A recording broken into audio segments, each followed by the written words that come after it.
La infraestructura fue uno de los objetivos fundamentales del gobierno hace 8 años. Nosotros habíamos acumulado un atraso en la infraestructura porque todos los ministros de Hacienda, y yo fui ministro de Hacienda, cuando tenemos problemas fiscales, lo primero que hacemos es recortar el presupuesto en infraestructura, que muchas veces es el menos costoso políticamente. Y eso sucedió en Colombia durante muchísimos gobiernos, y eso nos estaba perjudicando en forma grave, porque la competitividad estaba comenzando a sufrir seriamente. Y nos propusimos unos planes muy ambiciosos, pero no teníamos cómo financiarlos, porque eran planes que multiplicaban por 10, 15 la inversión tradicional que Colombia le había dedicado a la infraestructura. Y ahí fue cuando acudimos al sector privado. ¿Qué quiero decir por eso? Que hicimos aprobar en el Congreso una ley que crea una modalidad de alianza público-privada para poder utilizar mucho mejor y en forma mucho más efectiva el sector privado en la construcción de la infraestructura. Y esa ley lo que más o menos establecía era unas reglas de juego donde el sector privado lo que hace es construir, financiar y operar las concesiones por el sistema de concesiones que fue el que escogimos. El gobierno lo que hace es una buena regulación y lo que hace es también aportar también los activos. Eso ha tenido un gran éxito. La infraestructura en Colombia está cambiando 180 grados. Para dar un ejemplo, en toda la historia de Colombia habíamos construido 750 kilómetros de autopistas. Estamos entregando ya construidas 3 veces más de lo que habíamos construido durante todo el tiempo, y tenemos un plan para el año 2025-2030 ya establecido, donde el próximo gobierno lo que tiene que hacer es mantener este ritmo. Aeropuertos. El aeropuerto del Dorado, donde ustedes llegan a Bogotá, hoy es el aeropuerto número 1 en carga de América Latina, número 3 pasajeros después de México y Brasil, y es el más eficiente en materia de aviones por hora que entran y salen. Y hemos intervenido 58 aeropuertos, los puertos también. Entonces, esto ha funcionado bastante bien, nos ha permitido lo más importante, que era un cuello de botella, la financiación. La ley y los procedimientos que establecimos lo que hacen es diversificar las fuentes de financiación, las entidades multilaterales, los fondos de inversión, los bancos locales y bancos internacionales, y eso pues desembotelló, porque había ese cuello de botella de la financiación, todos esos proyectos. Y hoy, no lo dice el gobierno, lo dice el Banco Mundial, el programa de infraestructura de Colombia es el más ambicioso de cualquier país emergente, porque son inversiones que pueden llegar a los 40.000 millones de dólares.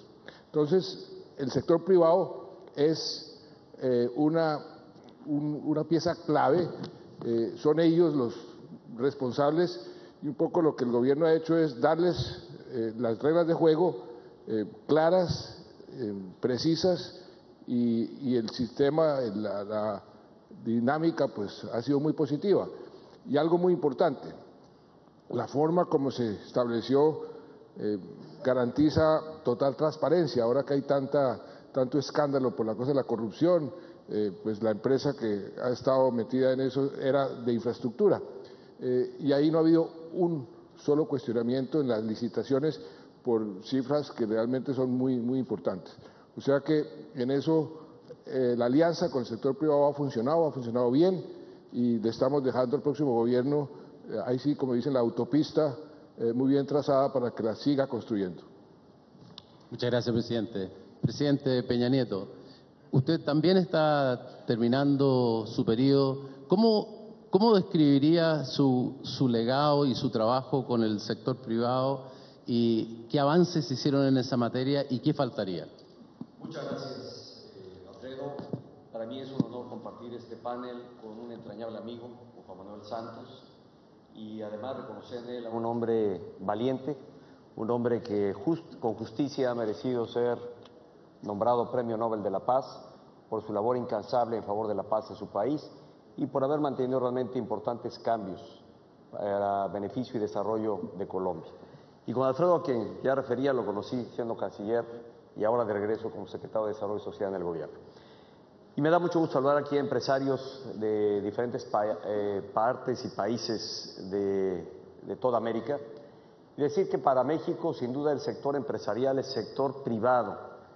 En él, mi gobierno ha reconocido a los actores protagónicos realmente de la generación del empleo, de la generación de oportunidades, de inversión productiva que realmente alimenta el desarrollo y el bienestar de nuestra sociedad. Y a lo largo de estos casi 6 años, estamos en la recta final de un periodo que es justamente 6 años y en el que no hay reelección, hemos podido mantener un diálogo fluido, constante y permanente de mutuo respeto entre el sector privado y el gobierno de mi país, que nos ha permitido construir ruta precisamente para impulsar infraestructura, para generar empleos. De hecho, en mi país, el número de empleos que hemos generado en estos poco más de 5 años es una cantidad igual. Primero es una cifra histórica, 3,5 millones de empleos, que iguala a los empleos generados en las 2 pasadas administraciones, en 12 años anteriores. Y eso es gracias precisamente a la participación del sector privado, que confía en México y que apuesta al desarrollo de México. Hay que reconocer también el interés que México ha despertado ante el mundo y la inversión extranjera directa que ha llegado a nuestro país supera los 170,000 millones de dólares, supera la meta que nos habíamos trazado al inicio de la administración de llegar a 156,000 millones de dólares. Y algo bien importante, con el diálogo permanente con el sector privado hemos podido trabajar en la modernización de nuestros acuerdos de libre comercio. México es un país con vocación de apertura al mundo, que cree en este modelo de desarrollo, no cree en el aislamiento, no cree en el proteccionismo, por el contrario, creemos firmemente en la apertura y en la competencia con el mundo entero. Y al amparo de este modelo que ha, sin duda, deparado desarrollo para nuestro país en las últimas 3 décadas, hemos venido avanzando y robusteciendo precisamente esta ruta. Y con el sector privado, repito, hemos podido dialogar y les hemos hecho parte en la renegociación de los distintos acuerdos de libre comercio que tenemos hoy con Norteamérica, con la Unión Europea, en la Alianza del Pacífico, donde ya está construido este modelo y han sido parte, y ahora con el TPP, el Acuerdo de Asociación Transpacífica, que sin duda el sector privado tiene un papel bien relevante.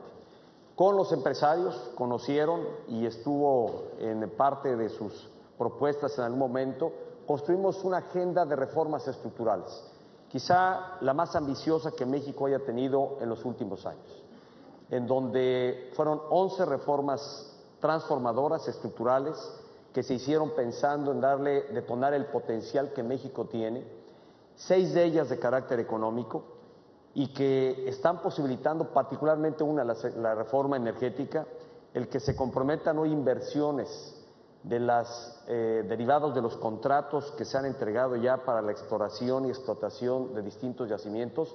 Se han comprometido prácticamente inversiones de 200,000 millones de dólares. Ha superado por mucho la expectativa que originalmente nos fijamos en lo que ha significado esta reforma estructural, como la reforma financiera que ha ampliado sin duda el acceso al crédito en nuestro país, la reforma fiscal que no gustó mucho y menos en el ámbito empresarial, pero que si no hubiese sido por la reforma fiscal, y hoy lo reconoce el sector empresarial en México, difícilmente hubiéramos podido hacer frente al reto que fue enfrentar la caída en los precios del petróleo.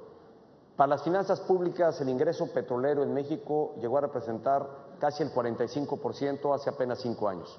Hoy representa el 16%, gracias a la reforma fiscal que incrementó en 5 puntos del PIB la recaudación del Estado.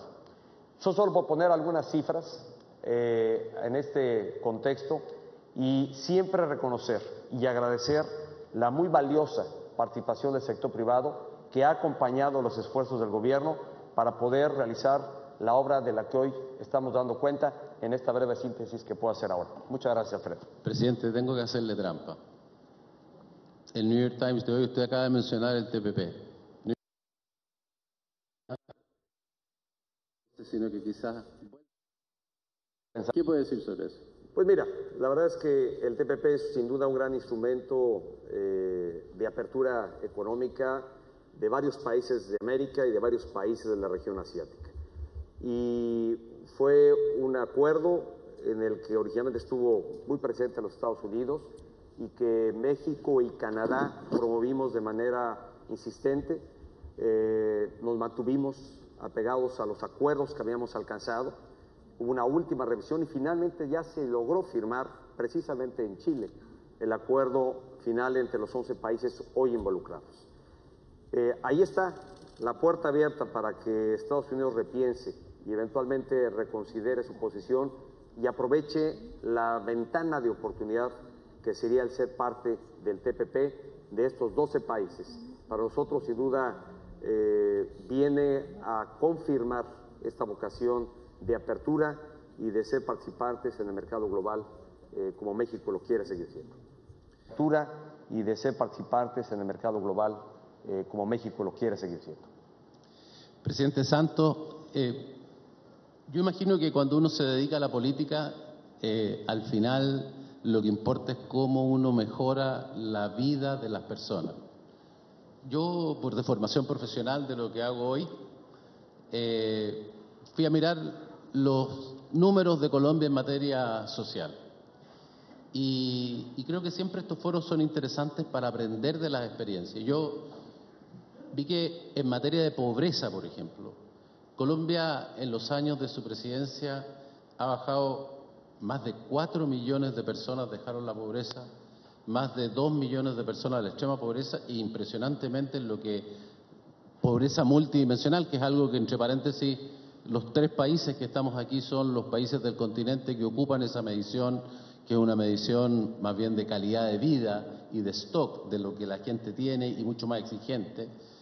En Colombia ha caído en más de 5 millones, 5,4 millones de personas han abandonado la pobreza si la medimos desde ese punto de vista. Es decir, prácticamente 13-14% de la población que antes era pobre, hoy día no lo es. Entonces yo quería que usted nos contara cómo se logró eso, qué cosas hay que hacer para seguir avanzando en eso, cómo podemos aprender de esa experiencia en otros países. Gracias por esa pregunta también. Yo soy economista y siempre, desde hace muchos años, la teoría económica dice algo muy cierto, y es que los países con demasiadas desigualdades les queda más difícil crecer y desarrollarse. Por eso hay que tratar de cerrar las brechas. Y tuve un profesor en 2 universidades, el mismo profesor que se ganó el premio Nobel, Amartya Sen. Ya tenemos, era de un premio Nobel a otro. Entonces, yo lo escuchaba en las clases y tiene muchos libros y se ganó el premio Nobel por eso, una forma diferente de medir la pobreza. Él decía que la forma como tradicionalmente se mide por ingresos no era una forma que le permitiera a los gobiernos ser efectivos en la lucha contra la pobreza, que la pobreza había que medirla de otra forma. Él se inventó una cosa que se llama el índice de pobreza multidimensional en un centro de desarrollo humano que tiene en la Universidad de Oxford. Como presidente fue irme para la universidad. Mire, yo quiero aplicar su teoría en Colombia. Y me explicó exactamente cuál era, para efectos de crear la institucionalidad, eso es muy importante, necesaria para aplicarla. Y comenzamos con México, Chile, a medir la pobreza en esa forma, y en el caso colombiano, y creo que en el caso chileno y mexicano también, pero sobre todo el colombiano, nos ha permitido focalizar la inversión social, focalizar el gasto público en los sectores que más impacto tienen en la lucha contra la pobreza. Esa es siempre una pregunta, una incógnita que tienen los gobiernos. ¿Dónde focalizo mejor nuestro gasto social. Esto le da a uno los instrumentos, las herramientas necesarias, y eso pues ha producido unos resultados muy importantes. Hemos sido el país en términos relativos que más ha podido reducir la pobreza extrema la reducimos a la mitad. Y también algo muy importante, que por primera vez en Colombia en mucho tiempo se logró, hemos sido el país de América Latina que más ha logrado reducir las desigualdades, y eso es muy importante porque cerrar esas brechas es una condición necesaria para desarrollarse mejor, para crecer más rápido.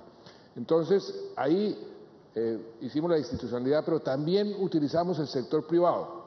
Con muchos de los presidentes de las empresas, al principio del programa, nos íbamos a hacer la labor de lo que llamamos los gestores sociales, yo lo llamo mi ejército social, a las casas de los más pobres, hacer el inventario de las necesidades de cada familia, eso lo tenemos cada uno en unos computadores, que es lo que se reparte en el Estado para que hagan las inversiones, y vamos graduando a las familias de la pobreza en la medida en que vamos satisfaciendo sus necesidades básicas, que es el índice de pobreza multidimensional que el profesor Amirtya Sen tenía. Entonces, esto ha sido muy efectivo y mantuvimos la medición tradicional, la de ingresos. Inmediatamente golpeó positivamente esa medición, o sea que en las dos mediciones hemos reducido sustancialmente. Todavía nos queda mucho camino por recorrer, todavía hay demasiados pobres en Colombia, y yo espero que el próximo gobierno no vaya a desmontar sobre todo la forma de medir la pobreza para poder atacarla con más efectividad. Muchas gracias, presidente. Aprovecho, presidente, de hacerle la pregunta en el mismo sentido. Yo fui a mirar los números de México y encontré varias cosas también sorprendentes durante su periodo. En primer lugar, el empleo. 3,5 millones de empleos formales. Entre paréntesis, muy relacionado con la pobreza multidimensional, porque la pobreza multidimensional exige como una de las cosas que la gente tenga empleos formales. Y otra cosa también relacionada con la pobreza multidimensional, que es la educación de adultos. Más de 4 millones de personas pudieron avanzar y tener completada su educación que antes no la tenían. Yo quisiera que si usted nos pudiera contar sobre eso, cómo se hizo, si hay algo que el sector privado colaboró, si hay algo que podría colaborar más en el futuro, qué objetivos deberá tener México en esta línea. Gracias, Alfredo. Yo secundo un poco de lo que decía Juan Manuel hace un momento. Efectivamente, la medición de la pobreza multidimensional permite realmente no solo evaluar el ingreso que tienen las personas, sino acogerse a una medición mucho más dura, mucho más difícil eventualmente de probar el nivel de avance, pero mucho más justa para una sociedad que se somete a esta medición. Y México, la verdad es que en los últimos años, en los últimos 5 años, en lo que ha sido el esfuerzo de mi administración, hoy el nivel de carencias sociales que son evaluadas, 6 carencias sociales, están en su mínimo histórico. Sin embargo, no dejamos de reconocer que todavía tenemos niveles de pobreza en nuestro país. 2 millones de pobres salieron de la pobreza extrema, pero todavía hay un segmento importante en niveles de pobreza. Creo que claramente estamos en ruta de poder eliminar la pobreza extrema en nuestro país. En los siguientes 6 años podríamos alcanzar esta meta. Estamos en la oportunidad de abatir las distintas carencias precisamente a través de esta política focalizada, que fue con lo que hicimos, en un esfuerzo transversal de la administración pública para poner acento y atención a las carencias que presentaban distintos segmentos de la población, distintas regiones, para atender de manera focalizada, y es lo que arroja este resultado. La otra manera de combatir la pobreza es generando oportunidades para la sociedad. Y México ha mantenido en estos últimos 5 años un crecimiento constante y sostenido. Estaremos cerca de haber crecido al cierre de este año 14% de forma acumulada. No ha habido trimestre en el que no crezcamos, siempre ha habido un crecimiento sostenido. De ahí que tengas este recuento de número de empleos generados formales. 3,5 millones de empleos que están inscritos en el Seguro Social, que tienen prestaciones y que tienen acceso a la seguridad social. Y yo creo que sigue siendo para nosotros un gran reto el poder cerrar las brechas de desigualdad. En México tenemos distintas realidades, tenemos regiones del país, en el centro, en el norte, en el occidente, en nuestra geografía, estados de nuestro país que han crecido muy por encima del promedio nacional, que es de 2.5%, muy por encima de ese promedio. Han tenido niveles de crecimiento mayores, generación de empleo también a una tasa mayor, y vemos en la región sur de mi país, de nuestra geografía, la zona donde hay mayor rezago social y mayor pobreza. Para atender este tema en particular, establecimos un modelo que acabamos de implementar y que obviamente los beneficios tomarán algunos años todavía para verse materializados, pero ya es haber establecido el modelo de crear zonas económicas especiales. Un modelo que se ha empleado en otras partes del mundo y que han permitido a regiones con rezago social y que tienen vocaciones distintas para su crecimiento económico, oportunidad de un mayor desarrollo. Y eso se propicia a través de generar un marco legal, particularmente de incentivos fiscales que promuevan la inversión, porque prácticamente es asegurar que los siguientes 10 años, es el modelo que establecimos en México, durante 10 años se deja de pagar el impuesto sobre la renta. Se generan incentivos para la capacitación, se generan incentivos para la contratación de personas en esas regiones, repito, que tienen potencial. En México definimos 5 zonas económicas especiales que sin duda darán oportunidad a que regiones de nuestra geografía con mayor rezago social puedan incorporarse a un mayor desarrollo y este crecimiento económico y esta condición de bienestar que deseamos para toda nuestra sociedad sea igual en toda la geografía nacional. Esto, repito, es la ruta que hemos trazado, es lo que hemos venido haciendo y creo que está dando resultados. Las cifras hablan por sí mismas. Allá en México recientemente decíamos, hagamos bien las cuentas, porque por encima de las percepciones, por encima de las distorsiones que hoy ante el nivel de información que corre en diversas plataformas y especialmente en las redes sociales, puede generarse imprecisiones sobre lo que realmente un país ha logrado y ha alcanzado. Y en el caso de México, sin dejar de reconocer asignaturas pendientes, retos vigentes, sobre todo en materia de seguridad, sin duda hay avances notables en el desarrollo de nuestra economía, en el fortalecimiento de nuestra infraestructura y con reformas estructurales que han sentado cimientos para un mayor desarrollo y mayor crecimiento en nuestro país. Muchas gracias. Muchas gracias, presidente. Presidente, eso dice que deberíamos terminar, pero vamos a hacer otra trampa más. En un minuto, usted tiene aquí a muchísimos empresarios que trabajan en muchos países, incluido por supuesto Colombia. ¿Qué le gustaría decirles respecto de su aporte a la sociedad, a estos países, a la forma de conducir sus negocios, lo que pueden aportar? Pues miren, a mí me preguntan que si yo soy de izquierda o de derecha. Y yo respondo que yo soy del extremo centro.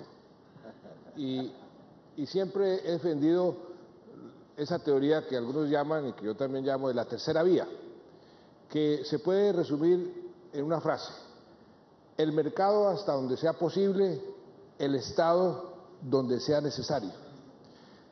Ese enfoque pragmático al manejo de una economía es muy efectivo. Hay que dejar que los empresarios, que el mercado funcione. Cuando no funciona, el Estado tiene que intervenir. Cada país tiene sus diferentes características porque tiene mercados diferentes, pero el enfoque es, creo yo, el más conveniente porque los extremos, bien sean políticos o económicos, siempre generan más problemas que beneficios. Entonces mi clamor es: busquen siempre el centro, sean pragmáticos y dejen que el mercado funcione, pero no lo dejen que funcione cuando el mercado se sale, como dicen, de madre. Ahí hay que ponerlo en su sitio, pero dejar que funcione. Eso es lo que tradicionalmente la historia nos ha demostrado que dentro de todas las teorías es la más efectiva.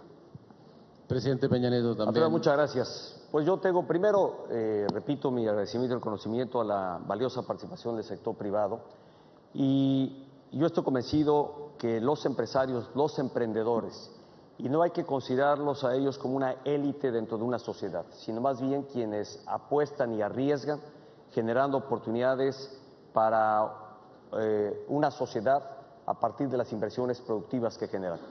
Y decirles que tengan siempre confianza, crean en que el futuro será promisorio a partir de lo que cada quien aporte y abone, en lo que cada uno aporte con su talento, su creatividad, su iniciativa, su capacidad, estarán en oportunidad de ser parte transformadora de su sociedad y de su nación. Coincido con Juan Manuel, el Estado debe estar presente donde hace falta y donde tiene que generar los sanos equilibrios para el desarrollo de una sociedad.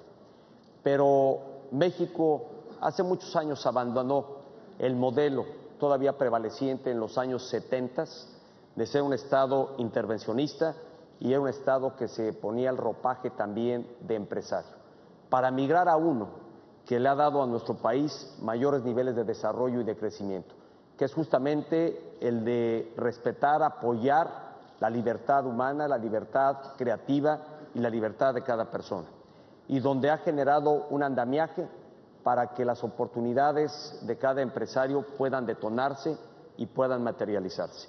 Y creo que es la ruta que México debe de mantener. Dejar atrás los modelos fracasados del pasado, que no solo los hubo en México, los hubo en varios países de la región latinoamericana y que solo llevaron a sobreendeudamientos y a crisis económicas recurrentes, que cuando eso ocurre significa dar pasos en reversa de manera bien acelerada. Crecer toma tiempo y cuesta mucho. Retroceder es muy fácil cuando las políticas son equivocadas y cuando realmente adoptamos modelos que son de un pasado fracasado. Hoy México está ante la oportunidad realmente de seguir avanzando al amparo de este modelo económico, que dejamos de ser el Estado intervencionista, dejamos de ser el Estado altamente dependiente de los ingresos petroleros. Casi el 80% de nuestras exportaciones eran el petróleo y hoy solo representan el 6%. Hoy exportamos manufacturas complejas, hoy somos un país con mano de obra calificada y con mano de obra que está generando productos que están compitiendo en diferentes mercados del mundo. Y ese es el modelo que está permitiendo que haya empleos, que haya crecimiento, que haya oportunidades para nuestra sociedad.